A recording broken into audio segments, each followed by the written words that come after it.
following podcast is brought to you exclusively by the Rad Rob Radio Network.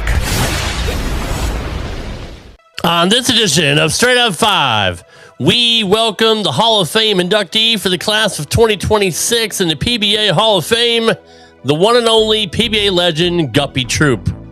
Guppy's an 8-time national titleist, and he has 42 regional titles for a total of 50.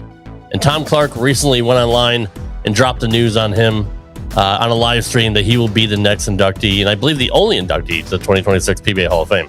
So we cannot wait to have him on. Straight Up 5 starts now. Ocho tells you exactly what's going on all the time. Dr. Ocho, who the f*** is that? This is PBA champion Kyle Troup. Hey y'all, Jacob Ledrup here. Hey guys, Chuck Ritchie here, formerly of Bowl TV. Hey guys, this is Ryan Schaefer of track staff at Valley Bowling Center in Waverly, New York. And you're listening to Straight Up 5. Yo, the boys from Straight Up 5, Rad Rob, Dr. Ocho, and of course, our good friend Mike Val. Doesn't have the best hair in the world. I do. Sorry, bud, but you know the deal. Pick it out. Fear the fro, baby. Welcome to Straight Up 5, a hard-hitting, in-depth, cutting-edge look into the world of bowling. This podcast will not only cover all things bowling, but will also give you a raw look into real-life issues. So without further ado, let's introduce you to the hosts of the show. Rad Rob Francois. Rad Rob Francois. Dr. Ocho. And our special guest co-host, Mike Val.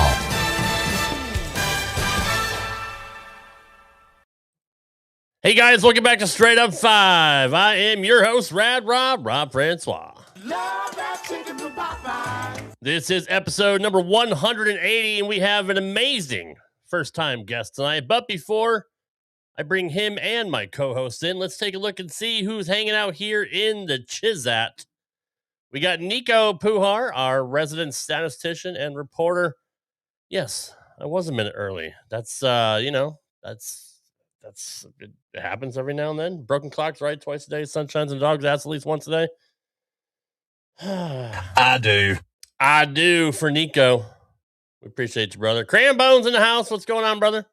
Hey, Shauna, what's going on? Ocho is not back, but he's still part of the team. He's just taking time off to deal with some personal stuff. Hopefully he'll be back after the new year. But he's always here in spirits. So we appreciate everybody here and everybody, hanging out this year, making us a partner. It's 4 long years doing this show, and this is the last show. So I'm dressed up in my Christmas gear. It's the last show before Christmas. We won't be on next week, and I'm not sure if we'll be back for New Year's Eve or not.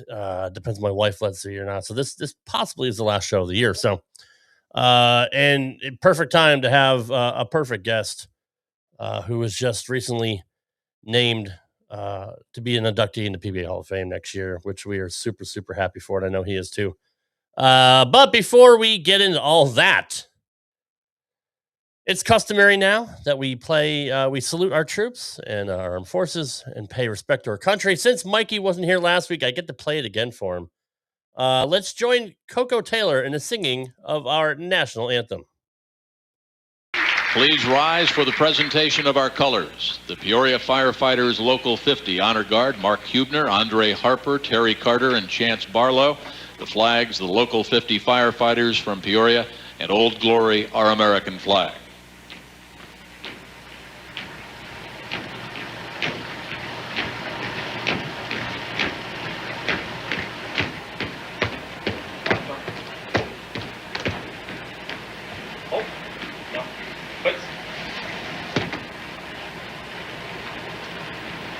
Rolling Stone magazine called her the great female blues singer of her generation. To sing our national anthem, Grammy Award-winning artist Coco Taylor.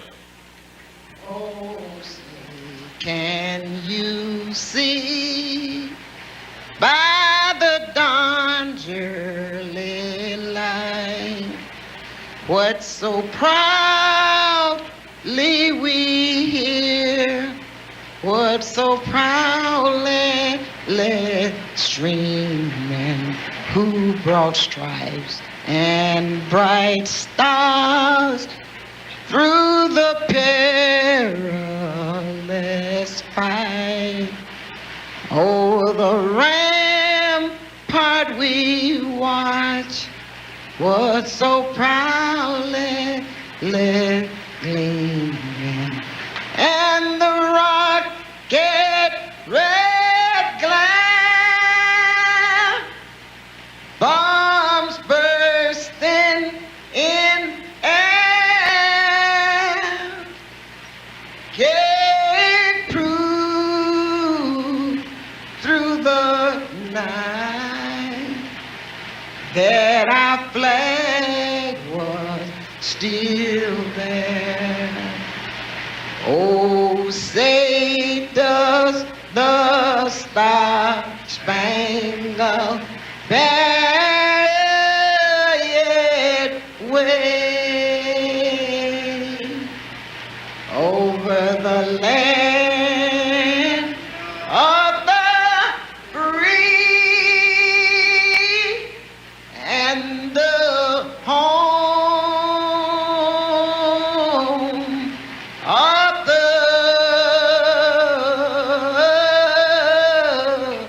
brave.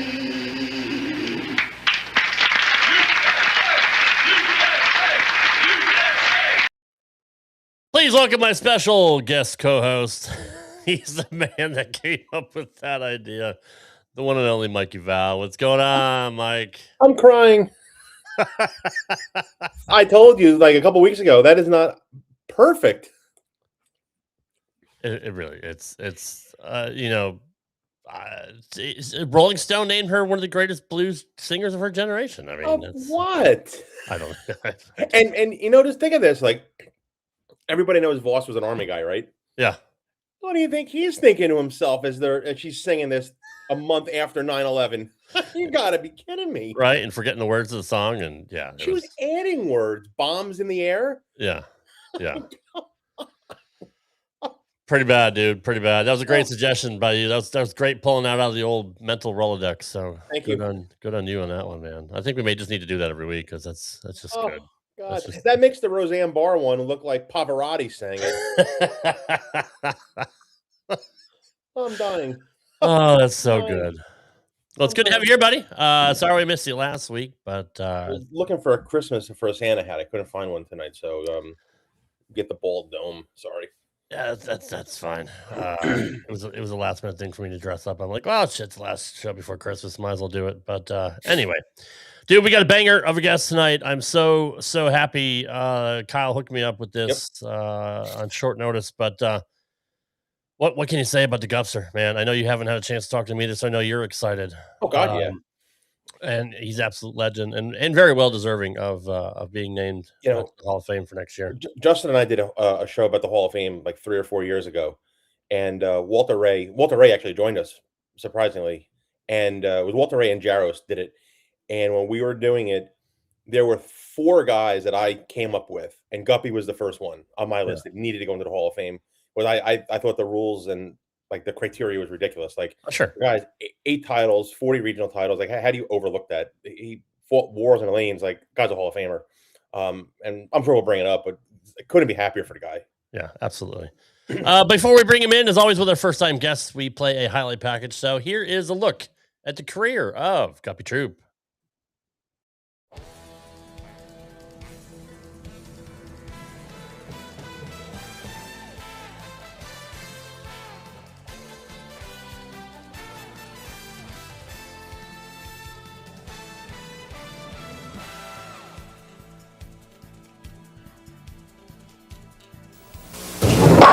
Hi, I'm Bob 710 Split Costas, personal fashion consultant to Guppy Troup. Hope you're enjoying NBC Sports' exclusive coverage of the PBA Fall Tour. Yes, indeed. Bob Costas and the crew. There's Guppy Troup reacting to that little promo. To be the Super Touch champion, Guppy needs 4 on the first shot, or the second. He'll probably just move in off the gutter, keep it down the center of the lane somewhere. Play it safe. Here's Guppy Troup. Looks like he's on about the second arrow. He's going to stay behind the foul line. 4 pins. He did. He is on the nose, leads the split, but he wins nevertheless. And Guppy Troup is the winner of the Waukegan Open, and we will be back in a moment.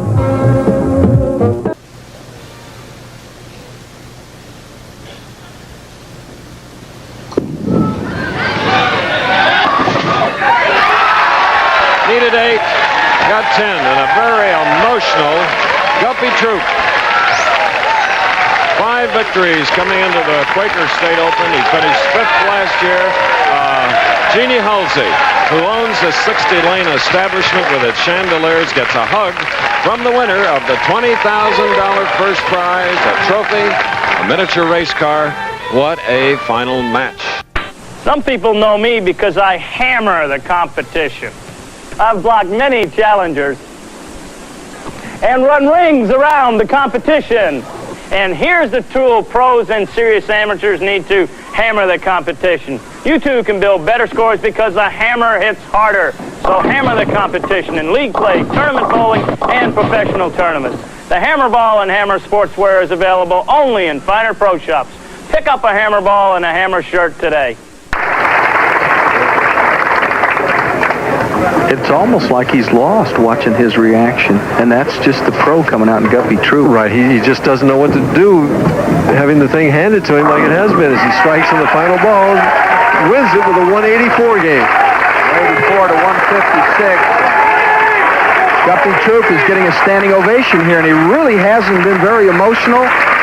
He hasn't had a lot to say as he wins it, and would you believe it, folks? He wins it with 4 strikes. I would not have believed it. All right, we'll come back. We'll talk to Guppy. We have a lot more left. Stick with us. Mike and I are coming back right after this message. Arizona, who lets his bowling do the talking, and this man, Guppy Troup, who lets his pants do the talking, and his bowling as well. And he begins with a strike. And the people here absolutely love him. You know, those pants have actually been on TV before. It was, I believe, back in 1985. We take a look at the straight trajectory of Guppy Troup, and they're yelling for him. And look at this reaction. That's a double for me, too. He wants more noise. You can't miss him. He's the one with the shaved head, the fish earrings, what he calls his Mr. T starter kit around his neck, and he's the one doing the Guppy thrust after big strikes. You know, there's nothing better than doing what you love with the people that you love the most. There you go. Love you, son. Love you too. Aww. Age before beauty. Don't bite me. All right, I had a couple more questions for you, but I think someone else wanted to ask a few. Oh. Hey. You guys hear me? Knew it. Uh-oh. Knew it. Hey, Gupp. Hey, what's happening there, boss? First of all, Guppy, you joined the PBA in 1975. And really? Yeah. 50 years, Gupp. Yeah, God. Yeah, 50 years later. After all your accomplishments on the lanes and the way you've entertained the fans throughout, on behalf of the PBA, I am honored to tell you that you have been elected to the PBA Hall of Fame. Wow. I figured that was long overdue, and I didn't think I'd ever get in with them changing the rules and all that, but that feels great. It really does. Well, congratulations. The name Guppy Troup went to our Veterans Committee with all of your accomplishments. And the Veterans Committee is made up of all the living Hall of Famers. And you received the most votes and will be inducted this coming February 21 in Arlington, Texas. 50 years, 50 titles. 50 titles all told. 8 on the national tour, 42 regional. Most of all, I mean, the word fame is in the Hall of Fame. And you're one of the most famous bowlers of all time because of your personality and everything that you brought to the PBA to help it grow. So thank you for everything you've done. Forever, you are with the greats of the game, where you belong.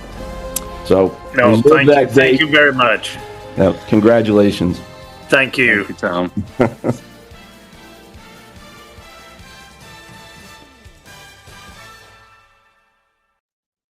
Ladies and gentlemen, it is my esteemed privilege and honor to welcome the next inductee to the PBA Hall of Fame, the legend, Guppy Troup. Gupster, thanks for being here, brother. Welcome thank to the you show. very much. I hope you enjoyed the little walk down memory lane I put together for you, buddy. Yeah, you got some of the memories. I don't remember them. I love that hammer commercial you did. No, that was great. Well, purple's never die.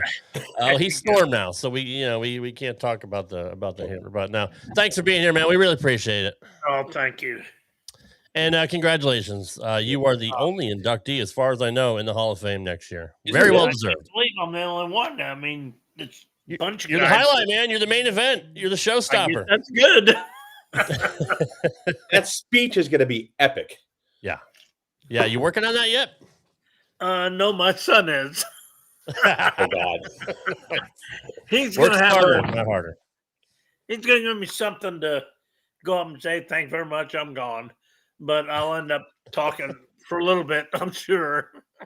Well, I mean, the fans want to hear from you. And, for all the years of entertaining, you're the originator, man. You were the one that was, dressing eclectically and had such personality on the lanes. And, every time you were on, you put a smile on somebody's face. And that's something you'll always remember.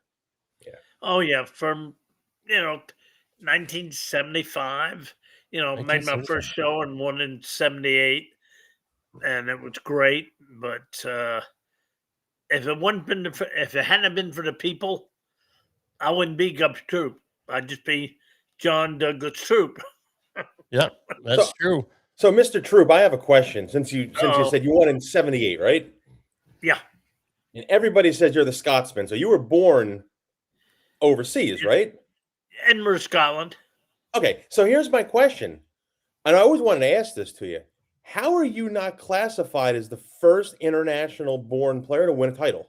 How do they give that to, isn't it, what's the Swedish guy's name? Mats Carlson? Mats Carlson, yeah. Well, when I came over, I was only 4 years old.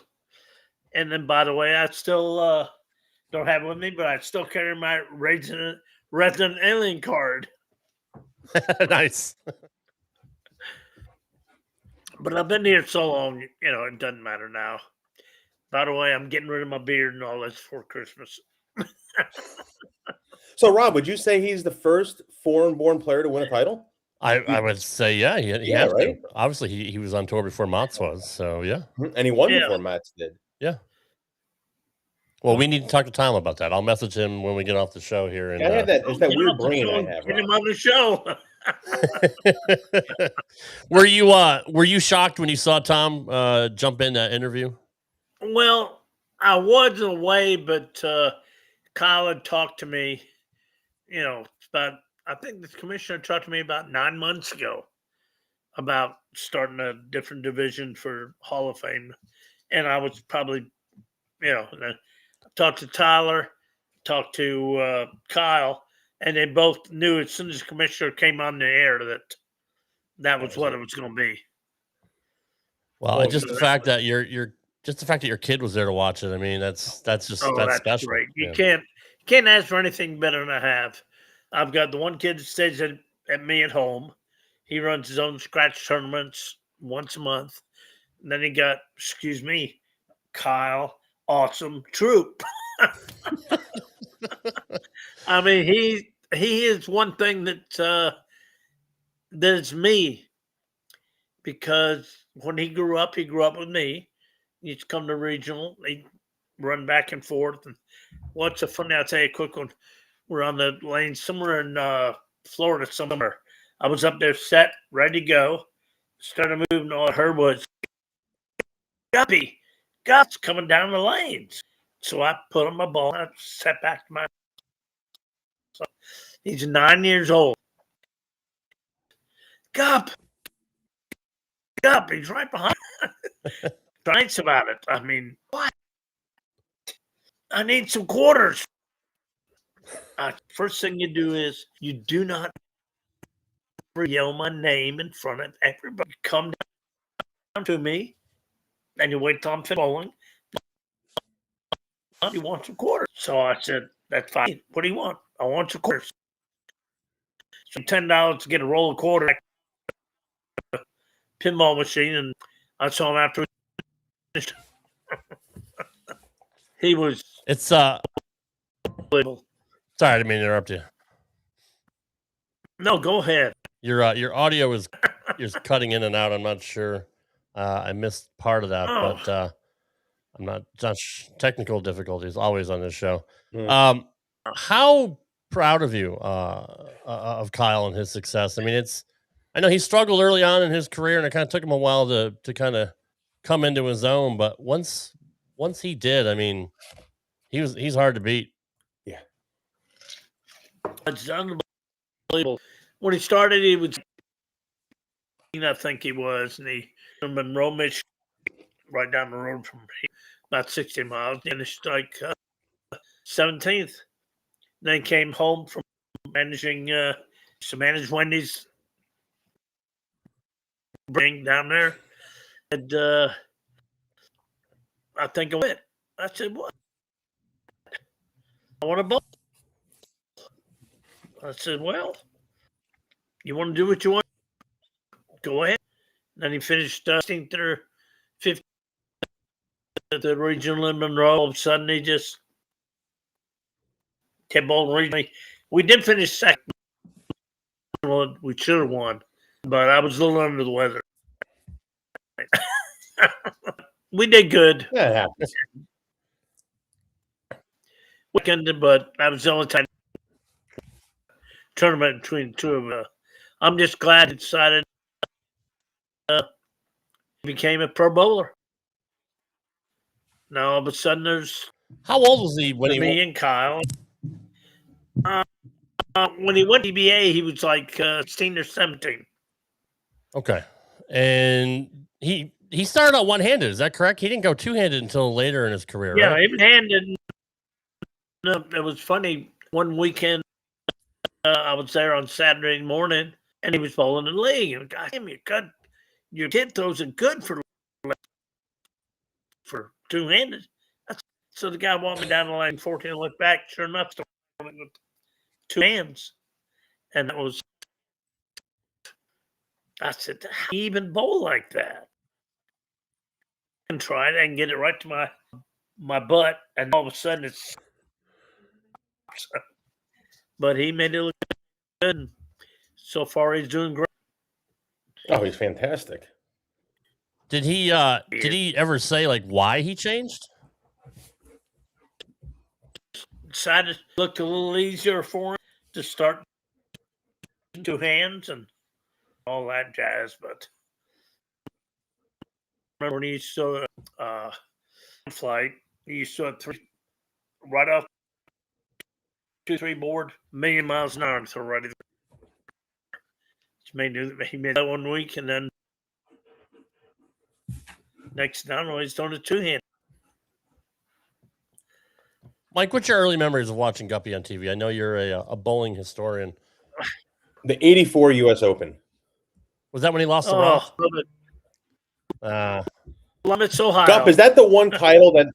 Is that the one title that you think like you should have won that you didn't? Well, I won the 84 Budweiser. It was 84 Budweiser. I finished thing, qualified second. I didn't win that. 84 Budweiser. Mm-hmm. Maybe I'm right. 85, I didn't want to win. I was qualified second, the same time. Came up and bowled Vincent. And like I said, I went through my I finished, he sat down, and he struck in trying to win win. Then he bowled Tom Baker. Mm-hmm. And won the tournament that weekend. Am I still on the book? Sorry, Gupp, I'm still Yeah, I'm still losing your audio. I know we had a little bit of issue getting you back on. Would you be able to jump off and jump back on if you click the link? Well, I have no idea. What? You might lose. Hang on. Yeah. Hit one thing and see what happens. Yeah, it's just really hard to hear you. Unfortunately, your audio is going in and out. We're losing every other sentence. Yeah. And his audio is being very Grinch-like tonight, Rob. It is. It is. It's very Grinchy. I have any idea. I want to hear what the guy has to say. Well,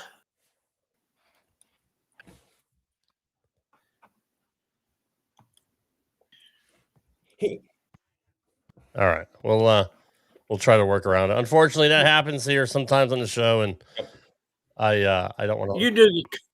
Well, we tried to. What Mike had asked you, what was the U.S. Open the one that you that kind of eluded you and you wish you had won?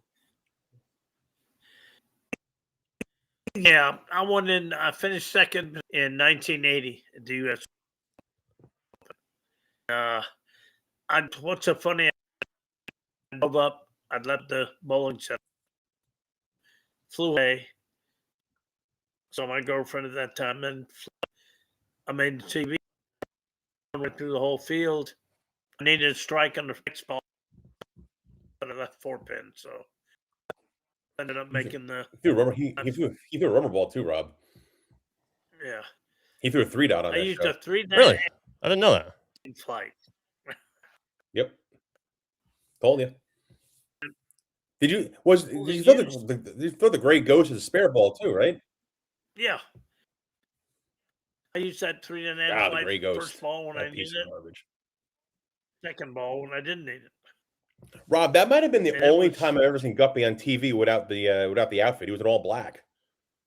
Yeah, that's right. See, he pulled the I just outfits figured there better was than something. Schlegel did. True.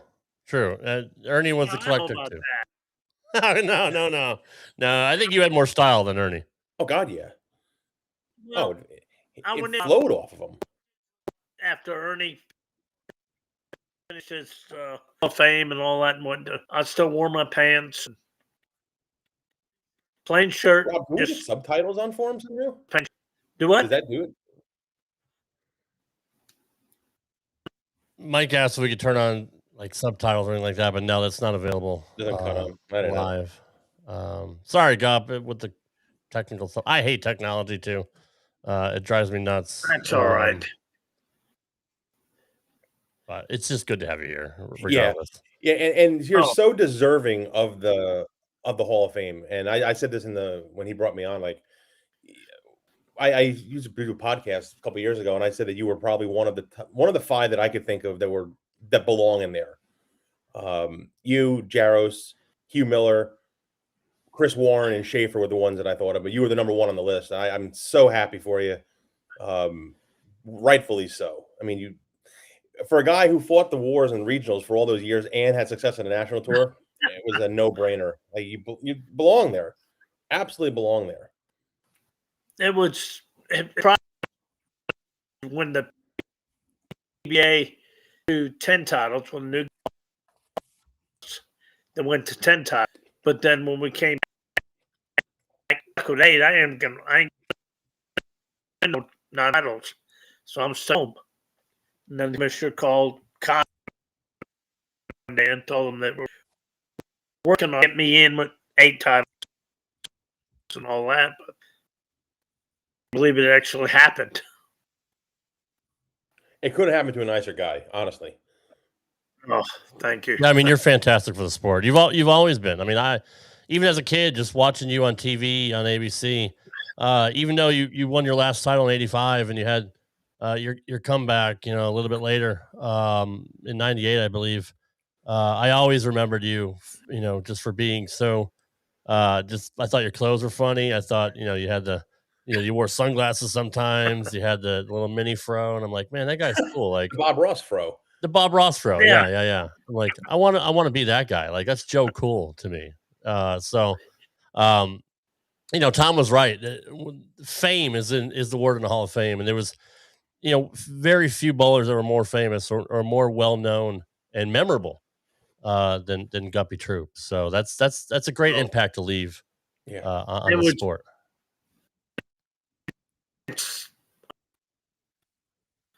This many years waiting to be the Hall of Fame. Now, Kyle is writing me something to say at the dinner. I have no idea what to say, except thank you. Hopefully, it's not a technical Quiet. speech. I mean, there's no technology. No technology. Speak from the heart. I mean, people, that's all you got to do is just thank the fans and thank the organization, obviously, but just speak from the heart, and that's what people want to hear, because you're a likable guy. You're a down to earth guy. Oh yeah. I got to shave this beard, clean shaven by the time I get to after that. Will you be wearing So at least I sunglasses to the dinner? Yeah, you got to wear sunglasses. Gotta wear sunglasses. I might. I still have it right here. Wait a minute. Oh, he has props, Rob. This is great. Nice. This is better than when Tap brought the wristband out. Yes. I used to wear You're these. the gold member in Austin Powers.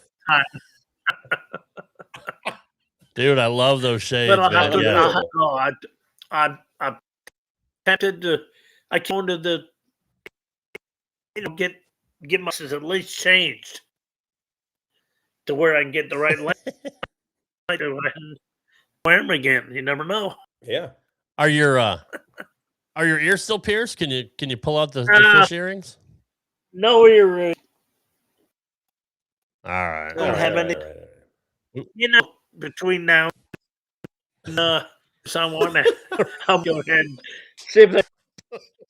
Rob, you're gonna see Guppy at like one of those piercing stands in the mall around New Year's Day, getting his ears pierced. Right, going to Claire's to get his ears pierced. Yeah. There's gonna be a 14-month-old little girl getting her ears pierced, and Guppy's next online. Maybe we can get you some clip-ons. Maybe we could find some. Yeah, that's a good idea. No, that'd be good. Kyle, tonight and tell him I need some clip-ons. A clip-on tie with the clip-on earrings. How great would that be, Rob? I love that. Yeah. It'd be great if I could get them. Yeah, no, for sure. So what's the fondest memory you have being on tour? Is it one of your wins? Any particular moments that kind of stick out?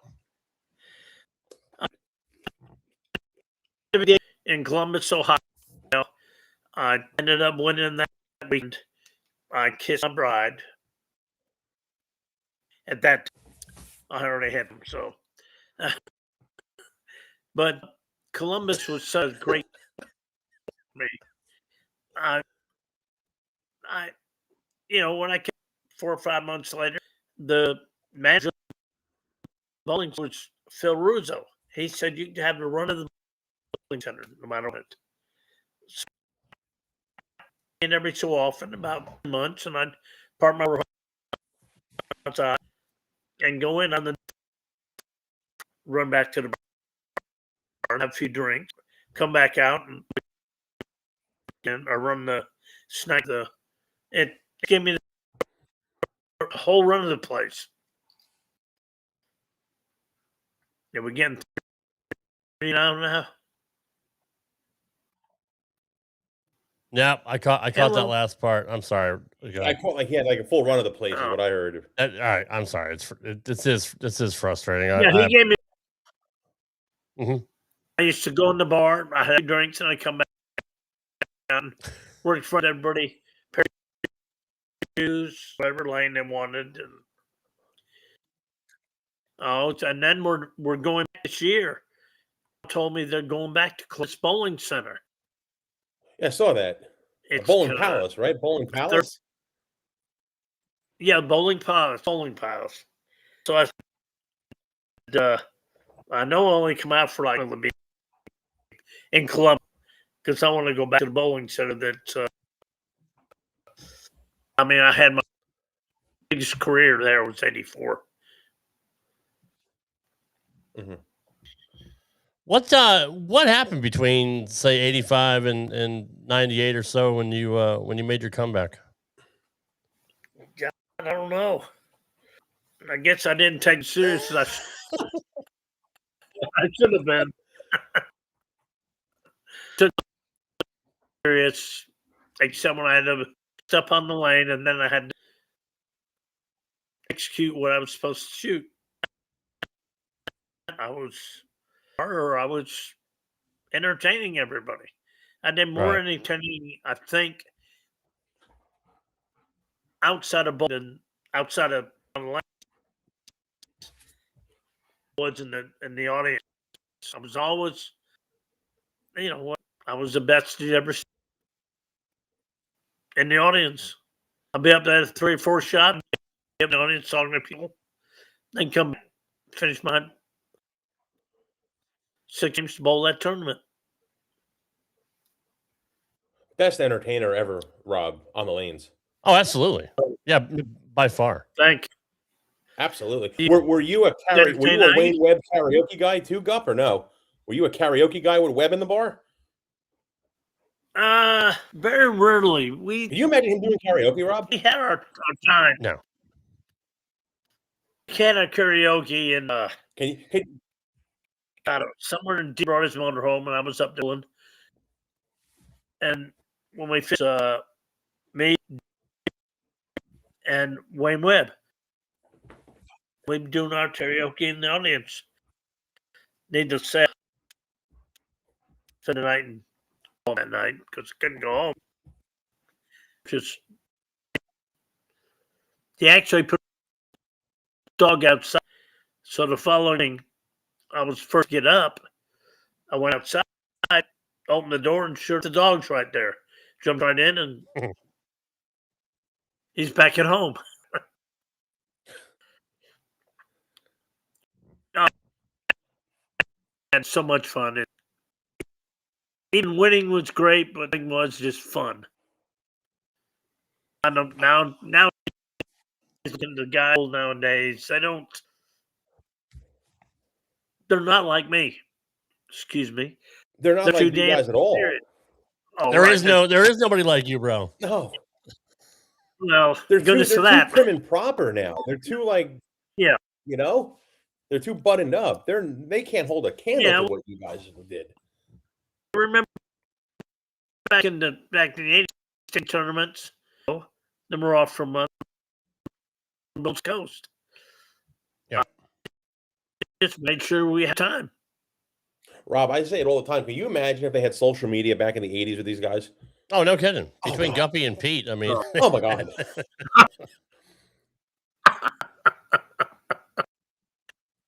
I remember being in the bar one night, and we decided, says, well, let's go outside and we're in Cleveland. So we tried this stuff with me. I said, I'll try it. And we finished and went back to the bar. And later on, that crawled to my motorhome, went to sleep. And I guess Pete found his way home. But we had great times. I'm just, Pete's doing as good as he is. I'm still alive. I don't know how, but you never know. Hey, every day your feet hit I'm the ready to ground. go. That's all we want to see, Gupp. We want to see your feet hit the ground every morning. Oh, it might take a little while to walk from here to the bathroom. Hey, we all got those I like problems. Yeah. There's so many good Guppy stories that we've heard through the years. Oh Lord. I shared one with you today, Rob. I don't even know if you want to bring that up, but I shared one with Rob today. Yeah. So hold on, Guppy. You know a guy named Warren Guernsey? Oh, I don't. So. I don't think so. Warren Guernsey's a guy from the upstate New York area, and he shared this with me a while back. It's a good Guppy story. And I shared this with your son, and your son said, That's my dad. That's all he said. Good. So I hear that. the story is, he says, Guppy Troup, 2 massive farts during roll call. Both stories occurred in the PBA National in Toledo, Ohio. Ducat's Imperial Lanes. Damon Sirocco, the assistant tournament director, threatened to kick him out after the second one for interrupting his roll call. Everyone in attendance, although a few girly ones may have feigned disgust, realized that they were witnessing greatness from Guppy. Those farts snapped, had length, volume, and each hit multiple notes. Does that ring a bell? That's why you're Hall of Famer. You know. That's an answer right there. You got to do it. You know. More room out than in, right? Yeah. I had to fart. And apparently, there's another story of Schlegel walking into a trap. I guess he let one go in the paddock at some point, and Schlegel walked right through it and said, "Man, who did that? Somebody light a match." So that's not only a Hall of Fame bowler, but a Hall of Fame gasser. No, Apparently. I have no idea. That's hilarious. It was so much fun. 80s and 90s, 2000s. I was only out there to have a good time. I ended up winning.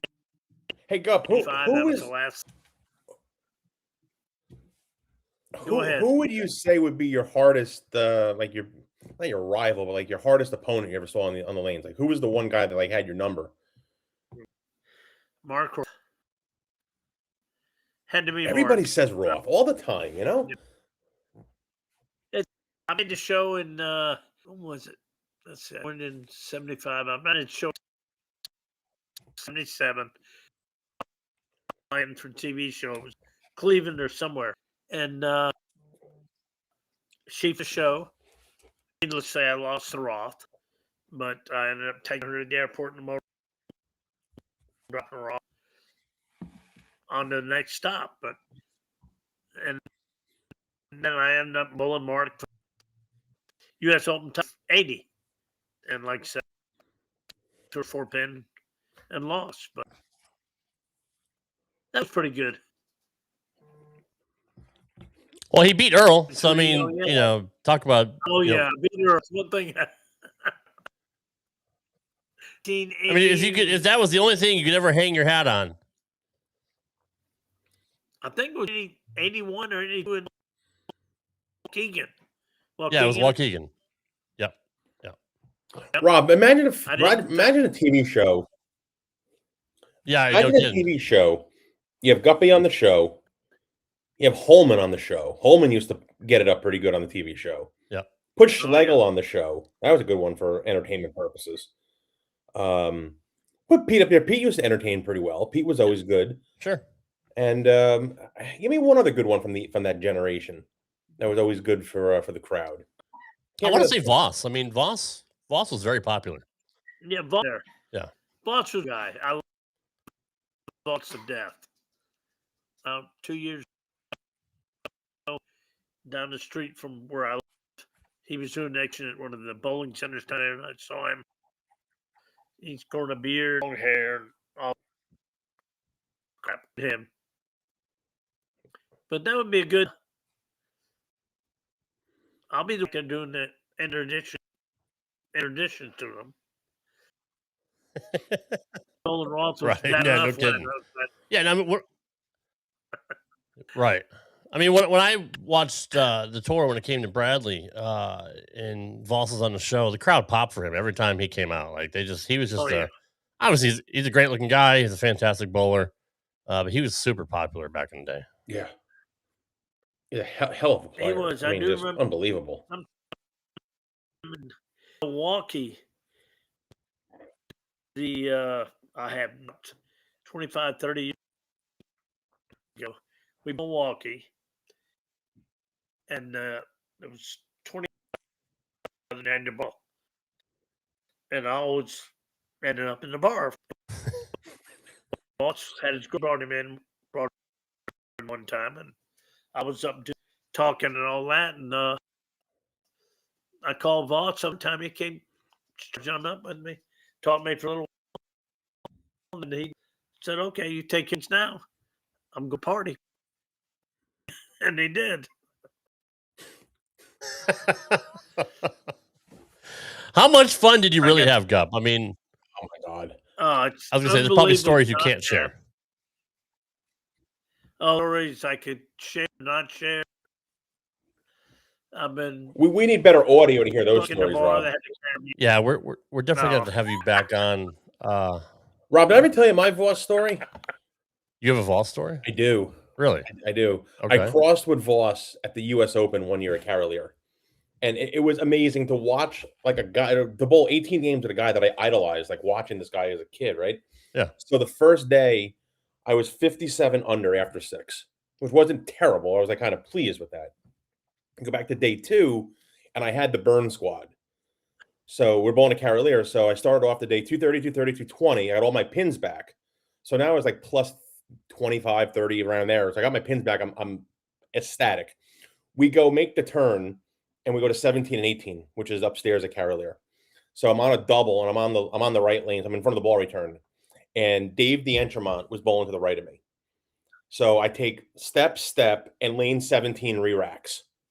Just the sweep comes down. So I stop, and Voss had reset the left lane while I was in my approach. So I look at D'Entremont. I'm like, all right, I don't say anything. Who am I? Like, I don't know anybody. So I put my ball down and whatnot, and way to go. So I let the guy on the left go, guy on the right goes. So Voss looks at me. He goes, "Can I finish what I was doing now, Your Highness?" So I'm like, "Oh." So I don't say anything. So that turns into 150, 150, 150 to end the block. I don't say a word. I give all my pins back the other way. So now I'm like 100 under for the day, for the tournament. Man. So now Voss has to sign my score sheet. So he signed my score sheet.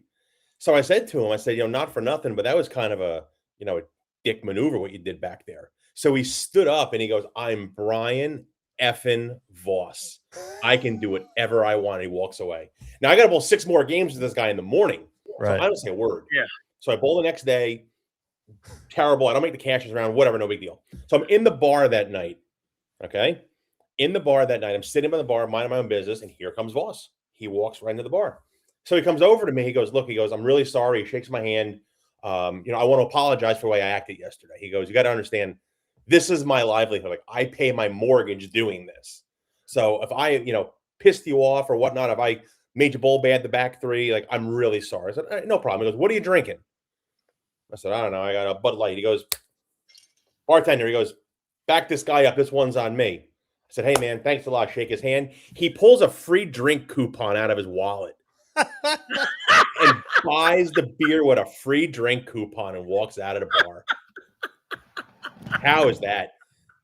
Hey, at least he bought you a drink. He did. Seriously, right? Yeah. How great. And when we had him on, Robert was with us. So Robert did the show with me, Robert, Voss, and Justin. Did you bring that? And I brought it up to Brian, and he was pissing his pants. He was hysterical. He goes, "Yeah, that's something I would definitely do." So yeah, I could have backed that one. Yeah.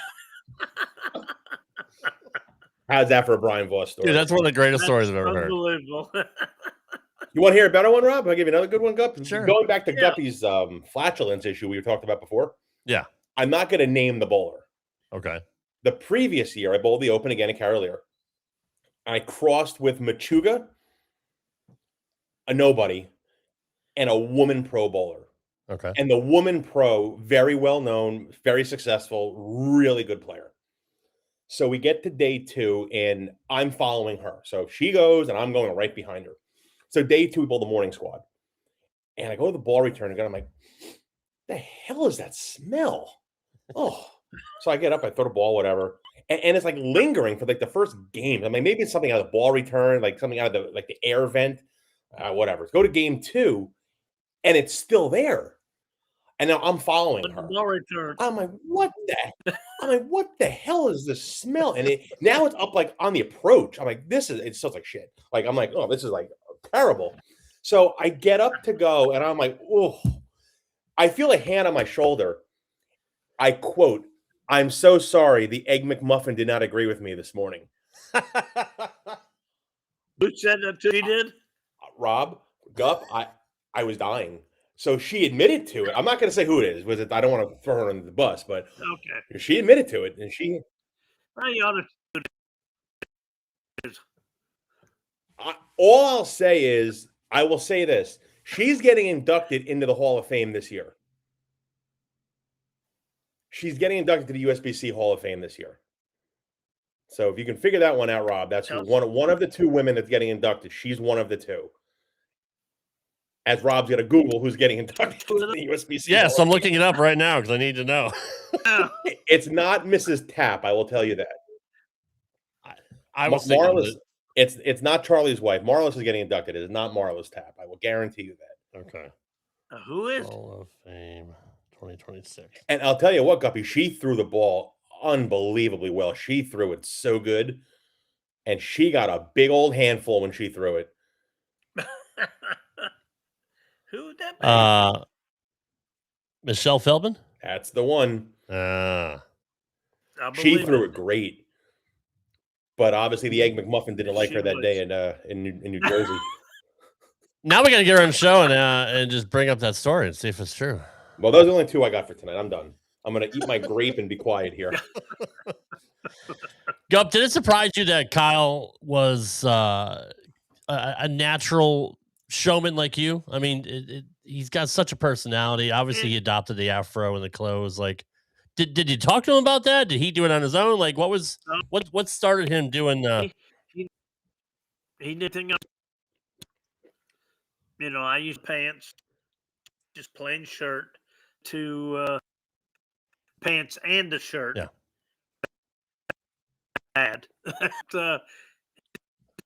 Decided he wanted to,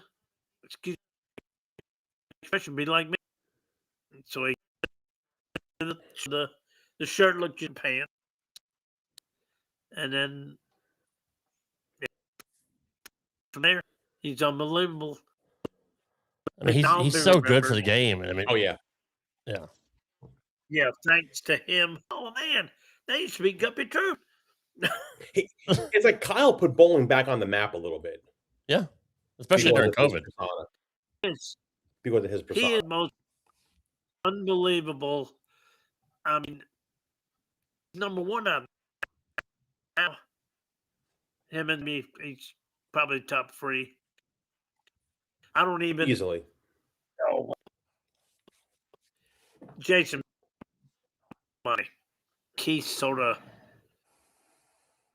or more, but I think I was number one. If I had to take a top three in no particular order, I would say Kyle, Simo, and EJ. Yeah, absolutely. Mm-hmm. Oh, yeah, and they're all great for the game. I mean, they're all, man. The rev rate EJ gets, with one hand is. Yeah, Kyle went up to defending his title about a month ago up at DJ's house. And he had a great time. He like eighth. He didn't win, but he had his bowling center. He had redone it. And yeah, I couldn't even see the string pins on. Couldn't even tell them string really. Yeah, he throws bowled it so great. well. Oh, he does. Mark Baker said that Kyle is one of the. Yeah, Mark Baker said Kyle's one of the strongest guys he's ever seen, just with his release. I mean, just effortless. Kyle's kind of like a one-handed, two-handed bowler. Does that make any sense? Like, not really. He doesn't have the monster rev rate, but I think he's more like a shot maker with two hands than the. You know what I'm trying to say? Yeah, absolutely. Yeah. He doesn't have like the high follow through like Belmo. Yeah, he's more like an old school bowler meets the modern bowler. You know what I'm trying to say? Like, I know it sounds kind of weird, but he's not the typical. This wrench on it with two hands. He's more like exquisite or elegant. You know, he's finesse. He hasn't played finesse. That's the word. He hasn't played the gun long. The job start trying to second their own and fifth or half. I hope he tries to warp it up 3-4. That When guy he was can, pretty he good playing the gutter, Rob. Yeah. But he's a regular bowler now. He bowled the other week. He went to St. Louis and bowled some little Holiday doubles. tournament, paid $2,000. Yeah. He went out there and Yep, bowled. I see. I used to bowl that. I used to see Kyle every year out there. Back or something. He had got through about 60, 70, 200 and something over. But they didn't make it. At least last. He was just trying at home to get in shape for at least to wait until February this year. And he's in great shape too. He's one of the guys that yeah. Kyle's one of the guys that really started getting into fitness and nutrition and all that. We had him on the show the first time for Johnny's birthday last year, and he had just started his training program, and we were the first ones to kind of learn about it. And I got to commend him for really trying to get other bowlers to get in shape, because it really does make a difference. People don't think bowlers are athletes, but you bowl as many games as they do, practicing in tournaments, and you're on the road all the time. You got to be in shape. You got to eat clean, and you got to be smart. You got to take care of yourself. Just think of it this way, Rob. They don't bowl half the amount of games that the Gupster did back in the day. They're not even close to that. And True, they don't. Bad, we bowled tournaments. We took a month off, then bowling more. I bowled for 16. I bowled like 10. Fly home for a week, come back out and bowl. And think of it. That's 48 games of qualifying too, wasn't it? And he had the motorhome, so he's even more. His commuting is even worse rather than flying. Like, it's more strenuous on the body, driving everywhere. 800 miles, 1,000 miles here. Yeah, I remember one year we had to go from the East Coast to Dallas, and I started motorhome. I had 2 or 3 years with my car, so like 800 miles. Chuck said, "Well, I'm gonna stop at a hotel." I keep on going. I've been doing 25 miles an hour. That's as fast as we're going. So they're pulling in the parking lot. They're not behind. He couldn't have been more than minutes behind me. He got to spend the night in the hotel. Drove what? Yeah, but it was called unloading our equipment in Dallas, and hey, I might have won Dallas.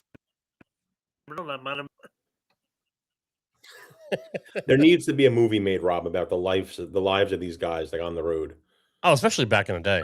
Yeah, absolutely. It's Yeah, now they worry too much. The kids days. Well, 32 tournaments a year. CW's taking over this year. It'll have a few tournaments for them, but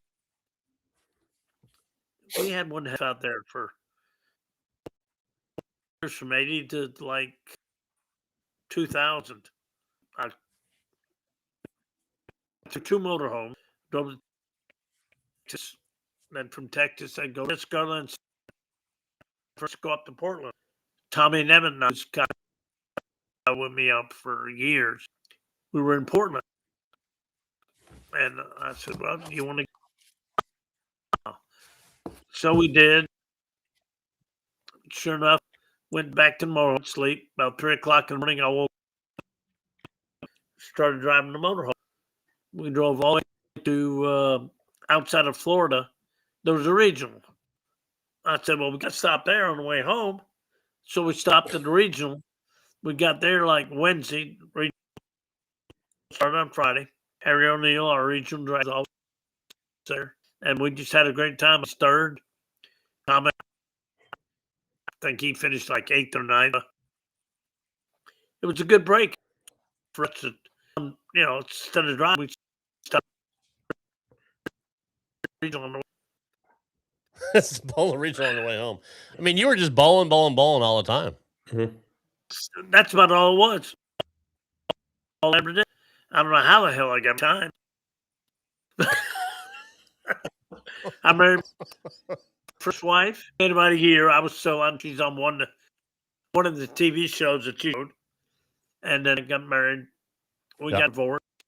I was still on tour. We got married the second time, and we got divorced, and we got third time. My wife at a center in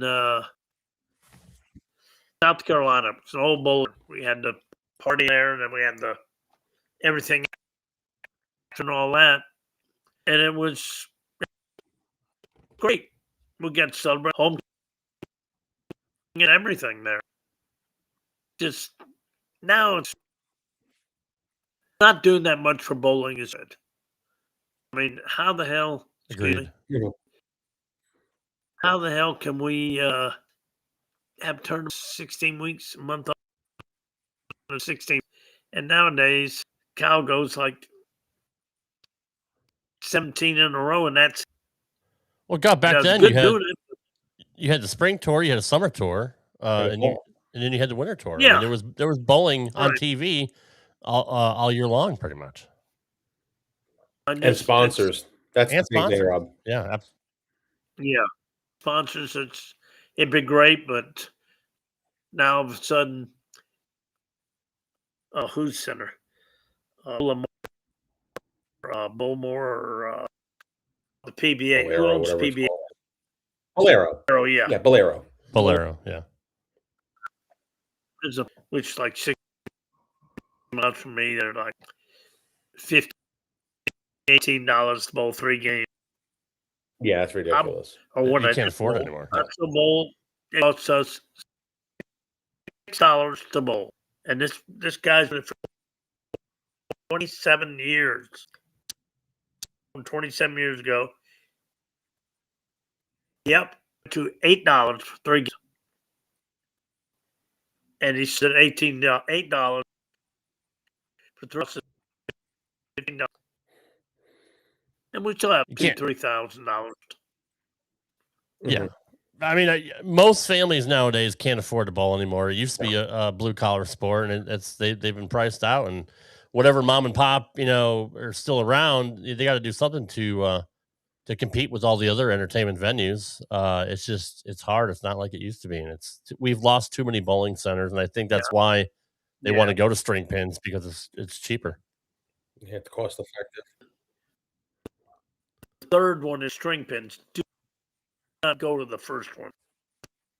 It's the most ridiculous thing. Is you can string pins put in the first night. You can sit there and leave the ring behind the lane. You're getting ready to choose a 10 pin and 10 falls from the string pin. At least, Cowboy up in EJ's place, you could never see the string. You can never see the spring to them. That's the third time they've ever tried that. And he loves it. I've never thrown a ball on a string pin lane, ever. I haven't either. I don't know of any here in Tennessee that I know of. So there's one here, actually 2 now in Jersey. Murfreesboro, right outside of Nashville. Okay. Yeah, because I went the other day over to 97. I had to meet Kyle for some Christmas presents back for the kids. Yeah, I'm about 3 hours away from Knoxville. Gupp, you mentioned Charlotte, right? Yeah. Gupp, are the Panthers going to make the playoffs this year or no? I don't know. I watched. So they're right at the, they might not do. I don't want that much. But that's just to make the finals, and then at least make the final. Last time the Super Bowl was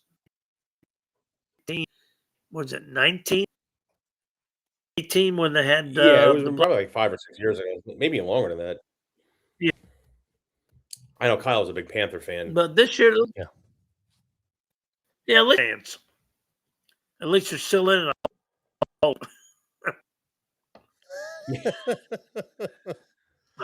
Well, Gupp, we are running out of time here, brother. We do appreciate it. We're sorry about the audio difficulty and all that. We'll definitely have to get you back on so you can share more stories.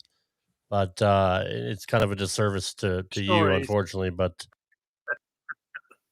I know you could. In fact, maybe next time we can do Maybe next time we'll do it by phone. That way, I can run it through my soundboard.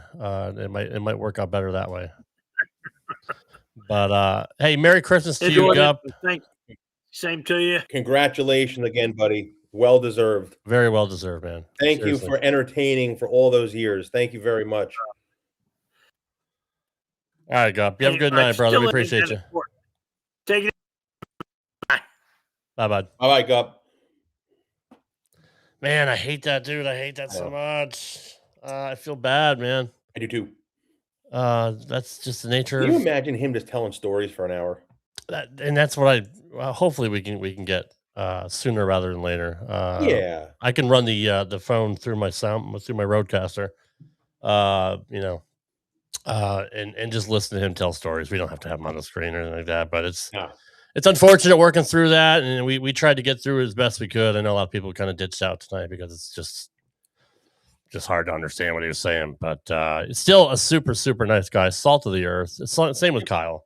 Kyle helped bring this all together, and I got to thank him for that after the show. And and we'll definitely have him on again because he deserves to tell his stories. But it was just a pleasure to meet him and a pleasure to talk to him, regardless. I would just sit back and eat my grapes and my oranges here and just listen to him talk for an hour. And just let him go. Yeah. Let him go. Yeah. He's kind of like one of the old guys, like just sit back and just let him talk. Yep. And he's 70-something years old. I mean, it's nobody's promised tomorrow, but you never know. I'm not saying anything's ever going to happen to him, but I'm glad we were able to at least get him on the show and talk to him. And I know he enjoyed it. Yeah, no, it was good for what we can make out of it. But in any event, super nice guy. And again, just he's one of the guys like Schlegel. I mean, you got to give Schlegel credit. Schlegel was very eclectic and very eccentric, and people remember him. But Guppy is just one of those guys. Just because his name is cool, for one, but two, just you could see how much fun he was having out there. Win, lose, or draw, like Gupp was doing what he loved, and like you said, he was bowling any chance he could, winning 42. Dude, can you imagine that? 42 regional titles. And that's why I said, like, when we did it a couple years ago, this was going back. This had to be easily 5 years ago now. Mm-hmm. Chris Warren, was it Chris Warren or Hugh Miller? One of the two. They already had over 50, not counting their national titles. Yeah. And I want to say it was Miller. Miller had, I want to say, roughly 40 and change regular. He had 10 senior regionals, and he had a handful of super senior regionals. I mean, it's unreal. And I'm so glad that the PBA finally opened up the doors to the Hall of Fame. Yeah. I said, and I listen, I break balls all the time. And when Jaros got in, Justin and I said, well, we started that because we were lobbying for Jaros. Right. And then we were lobbying for Guppy. But maybe it's one of these things where, if people talk enough about a certain thing, the powers to be listen eventually. Sure. Guppy deserves it. Miller deserves it. Chris Warren deserves it.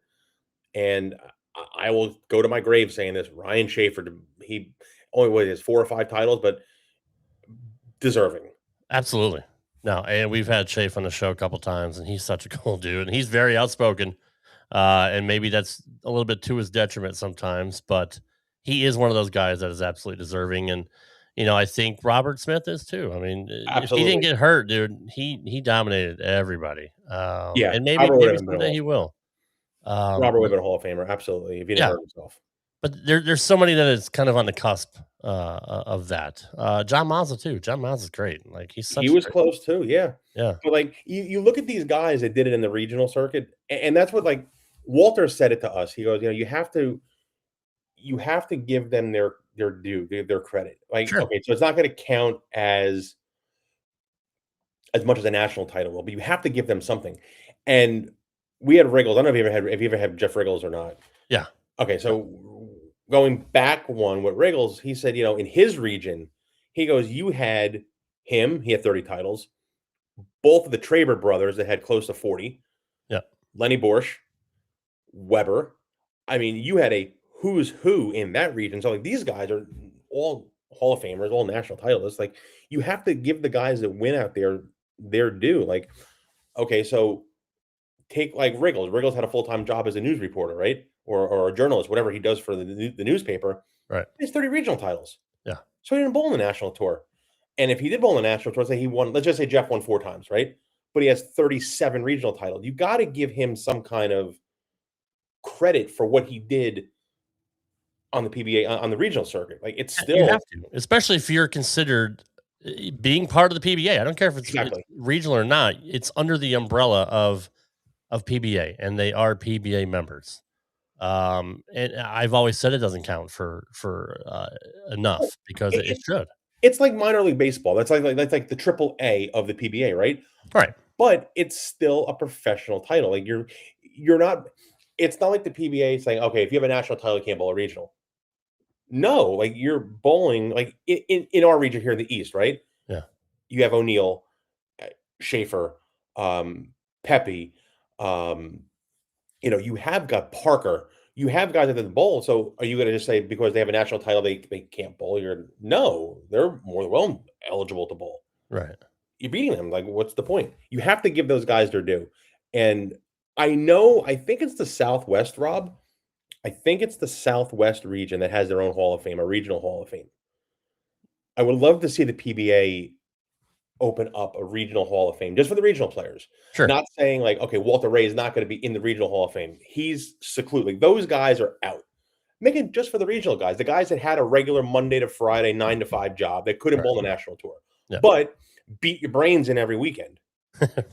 like the Jeff Riggles of the world, like the Lenny Borsches, those guys. Stoney Baker, he's from your area. He's another guy, like 30-something regional title. Like, those are the guys that should be appreciated. Agreed. And I'm glad they've included PBA 50 titles into the Hall of Fame criteria now, because guys like JJ and John Janowitz, can get in. Someone who couldn't bowl the national tour, didn't bowl, and it still even works the 9 to 5 job at Kegel. At Kegel. And look at Hess. Yeah, Hess is another great example. Hess is the perfect example. Hess never bowled really on the national tour. John Hanegard never really had success on national tour. Ron Moore was another guy. Yep. There's so many guys that got in as a senior player with what they did. Gene Stuss was another one. Oh, Gene Stuss, yeah, absolutely. That's pulling it way back in the table. Yeah. But there's so many of these guys, right? There's so many of them. I couldn't be happy for Guppy. So deserving. Absolutely. And just, again, for just impact on the sport, I don't care if it's the veterans. When they first announced the veterans wing of the Hall of Fame, I was like, oh, that's kind of lip service, right? Like, how much credibility is that really going to lend to anybody? But the fact that Tom put it the way he did and said, look, the Legends Committee is made up of all living Hall of Famers. Your peers are the ones that voted for you. Exactly. That should count even more than just what, getting in on your national, stuff. And that's what a Hall of Fame should be. Like look at baseball. Baseball is based on the sports writers, right? People that never played a game. Yeah, exactly. Like, if you piss off one sports writer, Jim Rice, dude, how long did it take for Jim Rice to get in? Because people hated him. The writers absolutely hated him. Well, let me ask you this. So, I'm not a Yankee fan, but I'm a baseball guy, right? Right. There's one sports writer that didn't vote for Derek Jeter. Derek Jeter, 99.2%. Like, okay, so what did Jeter do to that guy to piss that guy off? Like, really? Right. The peers should be voting, or the living Hall of Fame should be voting on who goes into the Hall of Fame. So I give Clark all the credit in the world for doing it that way. And that's the right way to do it. Yes, absolutely right. And don't get me started about baseball. That's people having grudges for years, and that's I could go on for hours about the Hall of Fame, the Professional Baseball Hall of Fame. It's bullshit. There's more credibility in the WWE Hall of Fame than there is the MLB Hall of Fame. So. Not really. Come on, I'm just trying to throw it out there. Oh no, I get it. I totally get it. But like, I think Demolition should be in the Hall of Fame. Let's just put it out there. Fuck it. Let's turn it into a wrestling show. Demolition should go in next year. I was going to say that. Correct. And then Vince. Yeah. Can you put Vince in at this point, though? Yeah. Okay. Well, that's another topic for another day. You know what? If you get Pete Weber, ask Pete. We need to have Pete on and talk wrestling. So Guppy's the only one going in this year. That's what I've read. Unless something changes between now and February, which obviously is only a few months away. He's the only one that meets any criteria. So, like I said, he's a headliner. Like he should be after all these years, right?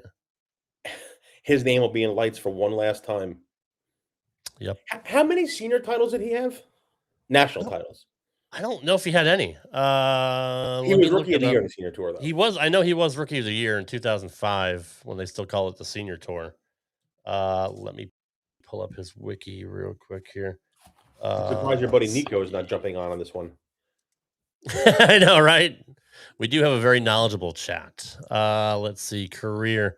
He joined the PBA Senior Tour in 2000, was voted Circuit's Rookie of the Year. He's in semi-retirement as of 2014. Yeah, it doesn't show. Maybe he didn't win. He must have just cashed like every event. Maybe he didn't know. win. I have no idea. Yeah. But good for him. I mean, it couldn't Good be. for him. Yeah, who gives, right. And he's still involved in the game, too. Yeah.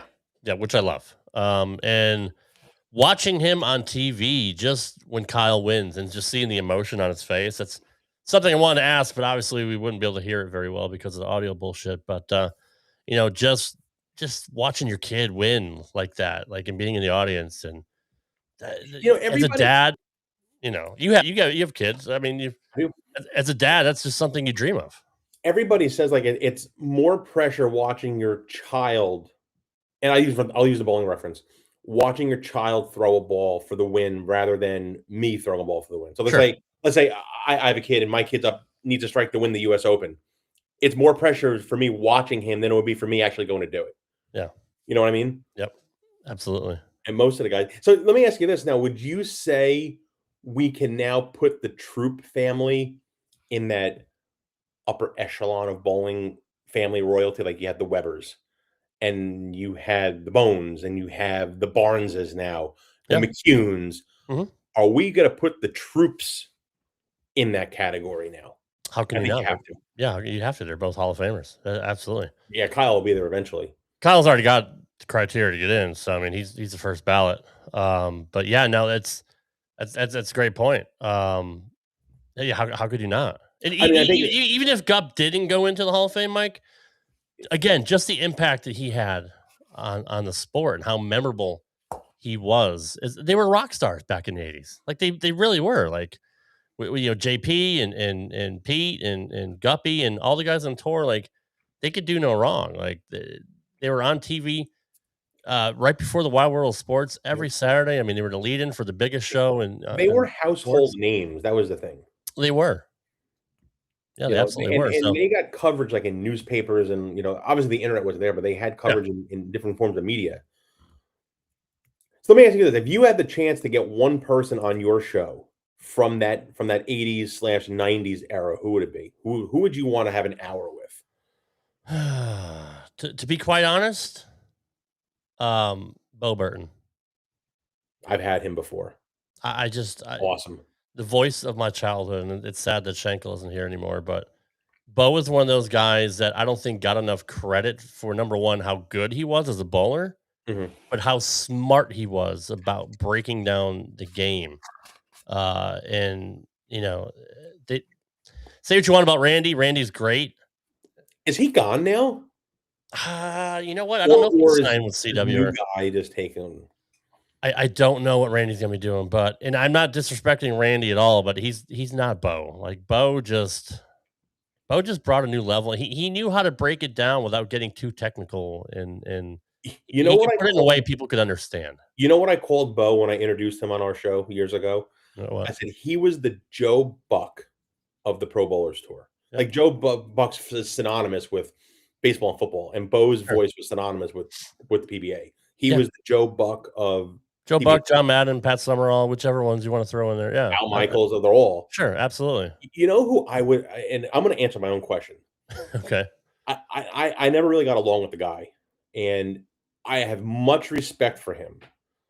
I would love to sit down, and he's passed away, but I would love to sit down with Roth and Earl. I really, like, Earl would be my guy. Like, he was my guy as a lefty growing up. Like, I loved watching him. And another one, this is an old name, and he's around. I don't think he bowls anymore. I would love to sit with Dave Ferraro. Yeah, dude, he was good. Good looking guy, great bowler too. Ferraro was a great guy. He was. Ozio too. I would love to talk to Ozio. Albie. So, there's so Ozio, many. I tried getting Ozio years ago. Found him. He does something with fishing, bass fishing down in Texas. He has his own business now. And there's a phone. You can find him on Facebook. He has a David Ozio fishing tours, whatever it's called, something like that. Mm-hmm. But if you Google it or in Facebook, you'll find him. And I called the number, and I said who I was, what I do, and he politely told me, he goes, "I don't talk about bowling anymore. I'm sorry." Really? No kidding. Yeah, I don't do it. And wow, no disrespect. I just don't talk about bowling anymore. I don't want to. He was so smooth. Oh God, so smooth. He's one of those guys you'll never forget. Like I can't imagine it. Mark Williams, another one that I tried to get on, but he bowls on Wednesday nights. Great hair. Oh yeah, fantastic He had hair. a big fro, great hair. He did. He made Guppy's fro look like it was nothing.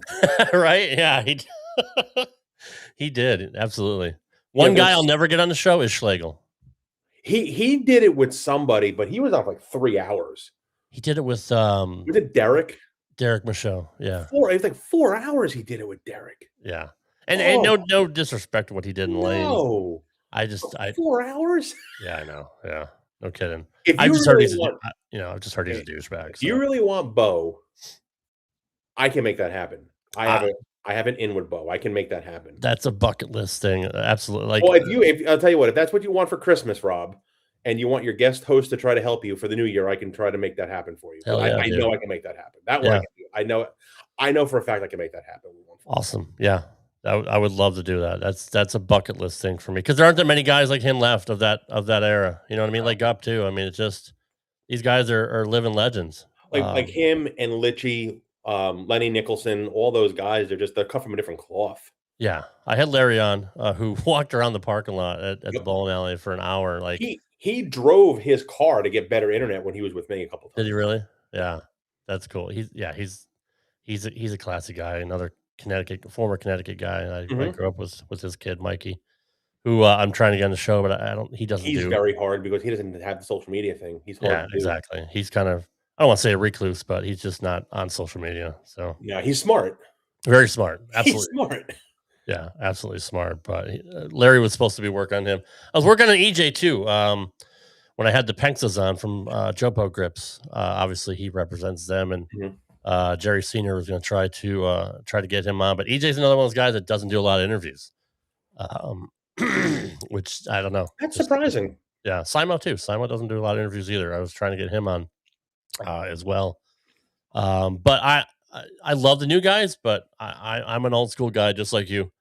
When it comes to wrestling, when it comes to bowling, I want to talk to the golden age of bowling. That's what it was in the 70s and 80s. And I'm so blessed to be able to do that. I've talked to Shafe and John Mazza and Mark Baker and Gupp tonight, and talked to JP Senior.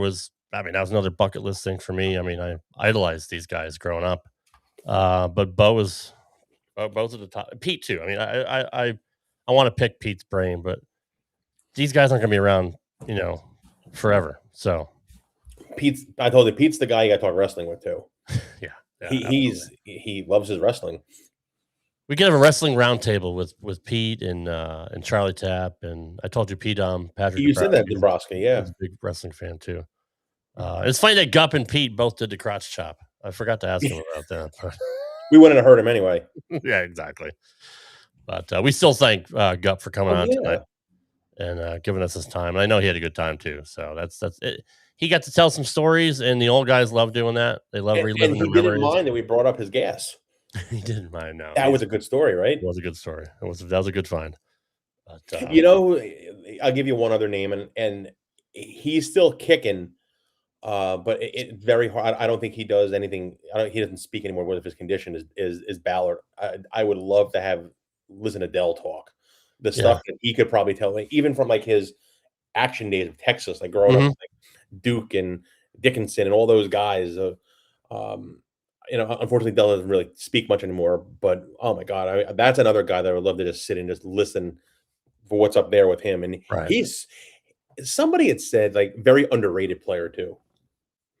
Yeah, and unfortunately, he's always gonna be known for the gutter ball, right? Like, yeah, it's just what it is. What it is. Like, just one of those moments. Even Schenkel made a big deal out of it. Like, I remember the video package that ABC put together. They showed like all these crushing things that happen in like other sports and all that. And then they show his gutter ball, and I'm like, that would be a Sports Center top 10 now. Oh yeah, absolutely. All he had to do was keep it on the lane, and just I don't even know how many pins he needed, like 2 or 3 or whatever. I forgot what it was, but the fact that he channeled it and he blew it off. Like, it's Yeah. it is what it is. Like, he makes fun of it now, but I think I'm friends with his wife on Facebook, so She's a Jersey girl. yeah, I might be able to make that happen. We'll see. He would be a great one. He has so many stories, and he did it from like bowling, and then he repped for a while, and then he did. I mean, he's done it all, and he's very intelligent, very, very intelligent. He is. Mike Always another one that I was had Mike a couple times. He's one of the nicest men I've ever met before. Yeah, yeah, and I'm so glad, like, blessed to talk to Parker too. Like, and I know you like busting his balls, but dude, you want to talk about salt of the earth? Like, literally, I can't say it enough on this show. I think I put him and his family over every single week, but Parker and his family are just tremendous. And you just don't get guys like Gupp says, like the new kids, they're not in the bars anymore. They're not hanging out anymore. It's the same thing with wrestling too. Like, they all go back to their hotel and play video games or whatever. Like, it's just a different culture now. It is, and there's no more motorhomes. It's who has the most points on their Amex to get a free flight on United or Southwest. Right. You know, and it's like, okay, I bowl bad, I'm going to go to the gym for 3 hours. I'm going to go run the treadmill or run the elliptical for 3 hours. Like, you know, if you bowled bad, you were going to the bar and drinking before you bowled the night block. That's how it was. Exactly. You know, it's just they're not the same. And I think Litchie had said it once, like, they're too prim and proper. That was the best way he said it. Yeah.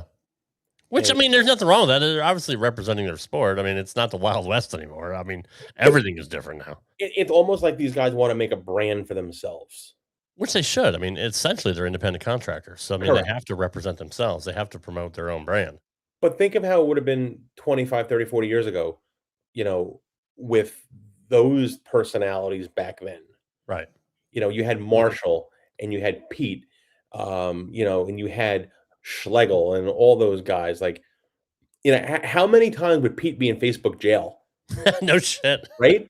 Well, hey, he's on Facebook now, so we need a little bit more data on Pete Weber on Facebook before we make that decision. So. Well, what about like Marshall? Seriously, Marshall, yeah. Like, which, you know, I heard he was a beast on the lanes, and he was a real just douchebag, I guess, when he was bowling. But off the lanes, one of the nicest guys you'll ever meet in your life. I talked to my stepdad about him. He's like, yeah, Pete as well. Pete was so misunderstood. That's just his image, right? That's kind of the gimmick that he was doing. It goes back to what I said to you about Voss. It's like this is his how livelihood. They pay their bills by doing that. Like when I bowled the U.S. Open those 2 years, I was in their office. Sure. For 2 weeks, or for 2 years, I was in their office. You're the outsider.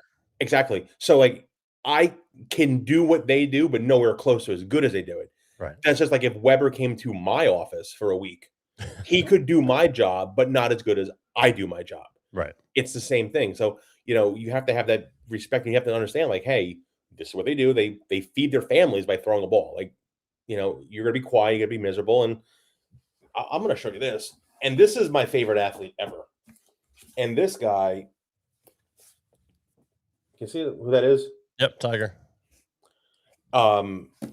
That is, I think, my favorite athlete ever. And that guy had the killer instinct, you know, and same thing, like very private, whatever, but on the golf course, leave me alone. Yeah. Right. Off the golf course, he'll sign autographs, take a picture, like he was personable. It's the same thing with Pete. It's the same thing with Walter. Same thing with Parker. Well, maybe not Parker. Parker could, you know, have lunch with you while he's bowling a block. He's next level. Yeah. Marshall, like all those guys, you know. Yeah. This was how they made their livelihood. So you got to respect it. Trip to 6 says, love to see Carmen Salvino on the show. Unfortunately, John Mazza gave me his phone number, and I tried calling him, and that was a couple of years ago. Carmen, I believe, and I don't want to speak outside of school, but has some kind of early onset dementia or really? Alzheimer's. He's not with it anymore. So unfortunately, he's one of the guys that I tried to get. But yeah, unfortunately, You've done 180 of these episodes. Have you had Mark Baker? We have. I've had Bakes on. He's a great guy. Amazing coach. I would love to have, and we share the same sentiment on this guy. And it's his best friend is Houston. I know you love Houston as much as I love Dave. Yep. You know, have Houston and Baker together. And Dave kind of had a very quiet career. He did. But he was on TV quite a bit. Very, very much. I mean, he's a Hall of Famer, won the U.S. Open 3 times, but sure. You know, he wasn't flamboyant, but man, was he good. He was unbelievable. And Baker, unfortunately, man, you want to talk about somebody that had to look like all-American guy, blonde haired, big muscles. Unfortunately, didn't work out. But his coaching career, he's probably the most respected coach In the world. in the world. I agree. And the fact that he teaches one hand and two hand is pretty remarkable. And he has his video series on Vimeo, the Game Changer series. It's insane. Yeah, super smart guy. Very, very. He's a very nice, like a down to earth kind of guy too. He was absolutely. In fact, let me look it up now. He was, weirdly enough, the most views we had on any of our videos, like in the thousands. Like somehow, I don't know if people call it play the with algorithm. advice. Yeah, I'm not disrespecting anybody else. Let me bring it up here. Hey, we're up to 1,030 subs. Thanks, guys. We gained 20 subs from last week. So we're still growing, and I do appreciate that. Let me pull up my channel, look at my stats real quick here. Bakes was in the thousands, and I'm trying to think of when I had him on. And Leto, we had 500 views on him. You want to talk about personally, like one of my idols growing up, Amazing. being able to speak to Am Leto. God, that guy Amazing. He's like Parker. He's just super nice and never had a bad thing to say about anybody, and nobody ever had a bad thing to say about him either. No. 8.6 thousand views for Baker from a year ago. That's our all-time highest view count, and it keeps going up. I don't know why that episode catches the algorithms, but I'll tell you, people think he's giving you free advice, probably like a free lesson in the. True, and he gave us 2 hours, which was remarkable. I mean, he even got more views than Belmo, and God bless Belmo. We had him on twice, and you want to talk about a guy who changed the sport? Holy shit! And it's super nice too, and it's very, very good with people. He has a great beard. I said that when we had him. He had a wonderful. He does wonderful beard. He does have a good beard. That's true. But yeah, I mean, there's I want to get EJ on, I want to get Simo on, just because I've had Belmo, I've had Kyle. I want that top 3, top 5, current guys on the show, and then working some of the older guys. Danny Wiseman's another fantastic guy. We text all the time on Facebook. He's a big political guy. He's a low-key conservative. I forgot he was the president was talking tonight. I forgot about that. I have to go back and watch that as well. But Danny gives me stuff to post because he doesn't want to piss anybody off on his page. Rightfully so. But another guy that has stories. And you want to talk about dominant on the tour when during his time, Danny Wiseman was very. And it's a shame he had a bad wrist. Yep, I know he could have won a lot more, but he's still a Hall of Famer. And I'm blessed, dude. I'm blessed to have this show wherever it goes next year. And this is the last show of the year. And I can't thank you enough for helping out as well. Absolutely appreciate you. I told you, I'll be out whenever you need it. Absolutely. And love doing shows with you. Yeah. And if you want Bo, I will, you know how to find me. I can make Bo happen for you. Sure. That I know I can do it for a fact. Yeah. We'll try to set up for, sometime after New Year's. Yeah, man. For that. So. You know where to find me. All right, y'all. Well, again, this has been a banner year for the show. Again, making YouTube partner this year was something that, we just kind of had a dream. And I got to thank JP Jr. for helping out as well for the last 4 years. And we do wish him the best and wish nothing but good stuff for him, regardless of anything that's happened on the show and the fact that he's not here anymore. And we wish Ocho the best as well. He's going through some personal stuff that we don't want to get into, but he would love to be here. It's just not possible right now, but hopefully he'll be back here after New Year as well. But I want to thank everybody here in our chat, all of our subs on YouTube, people that used to hang with us on Facebook. Our views haven't gone down since JP left, which is great. It just knows that we still put out a great show, and it's something. It's just a passion project of mine, and I can't thank you guys enough for making this show a success. Even if we just ended this year, the fact that I got to talk to my heroes and meet guys like you, Mike, along the way. Your heroes, bro. No, you're a good guy. Thank you. No, you are. I respect. I have a ton of respect for you. But again, happy holidays, everybody. Merry Christmas, Happy New Year as well. And you, Mike. Thank you, bud. Appreciate you so much. And I'm getting a little teary-eyed. So we'll end the show on that note. Thank you guys for joining us tonight. Sorry about the audio issues. Thank you again to Guppy Troup and Kyle Troup for making it happen. And we'll see you guys next year. Take care, guys. Thanks for listening to this edition of Straight Up 5. You can follow the show on Twitter at Straight Up 5 Pod. Follow Rad Rob at Rad Rob Gaming. And follow Dr. Ocho at the Dr. Ocho. Got a question? Send your questions to straightup5podcast@gmail.com. We'll see you next time for another edition of Straight Up 5. Right here on the